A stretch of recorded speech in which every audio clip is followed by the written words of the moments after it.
What's up, guys? Here with my 2009 Volkswagen CC. Just bought a Dinantronics Sport module that I'm going to be installing. The first thing you need to do from the forms and the instructions that they showed me is to take off this filter right here. Not really sure, I guess it's an air intake duct or whatever, but from what I see, there's a screw right here. Another screw on the other side, right down in there. It's kind of dark. And I'll keep you posted. Alright guys, so the two pieces are off.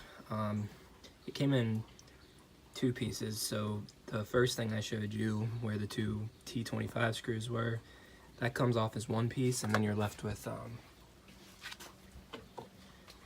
this, and that gets kind of shoved in there like that. To take this out, you see the little I can't really point with my hand, but there's a little tab there at the top, and then there's two tabs on the sides. You have to squeeze them in, and then you're able to pull them out.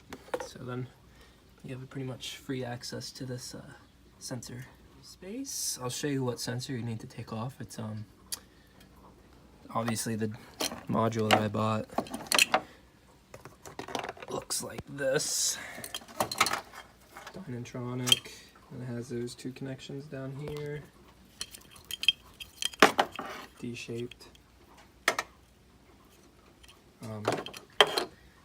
But the piece that you need to take out is actually, this is your intake charge pipe right here, and it runs all the way down, and then behind this coolant line or whatever that is, there's a plug. See if I can show you. You can see it right there. So then you just need to disconnect that and install the module. Alright, so actually, after a long time and some blood, I found out it was a lot easier if you just took off the whole air filter assembly, because I couldn't get my fingers in here because this hose is in the way. So it's probably easiest if you just take the air filter off as well. Obviously disconnect it from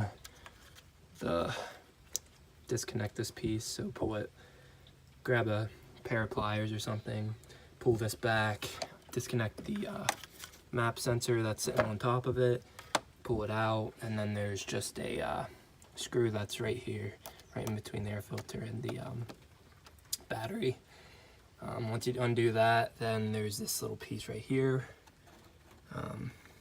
It's pretty easy. You don't have to do anything with it. Literally just pull the air filter from the bottom, and it'll come up over top of this piece, and it should just come out pretty easily. So once you do that, I was able to get my finger in here, and you can see that the piece is right here, and I was able to disconnect it. It looks like this once it is taken out. Curious why there's a missing, looks like there's a missing pin in here. I don't know if it came stock like that, but we will see, I guess. So I'm a little concerned on that, but I'll keep you posted. But like I said, really all you have to do now is just install your Dinantronics piece right here. Plug in, so you have this piece right here. You need to plug in this into that. Wow, I'm bleeding really bad. So plug in that piece, and then you'll need to take care of that. And then you'll need to zip tie it and make sure that all this extra wire here is out of the way and not gonna get hit by this fan, because that would be terrible. So you need to somehow use zip ties and maybe mount it to this piece right here, because this isn't that hot compared to this coolant line, so I wouldn't connect it to that. So alright guys, so what I ended up doing is I actually decided to, after connecting the pieces and everything, I decided to just keep it away from this intake charge pipe like I said I would do eventually, or, you know, at first I said I was gonna connect it to this pipe here. I decided probably just best to keep it away from all these moving parts right here. So I actually ended up bringing it back up here. I zip tied it right there, shoved it under some things. Obviously nothing should be moving in this area. So my intake stock intake box will actually go over this piece right here. Hopefully it fits over it, but then that should definitely secure this down. And I ended up just tucking this right here. This is the battery cable. But like I said, it should not be disturbed at all.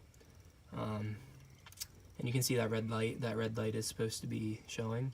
That lets you know you installed it correctly. And I actually ended up installing the app like they mentioned on the App Store, and it found it, so everything should be good.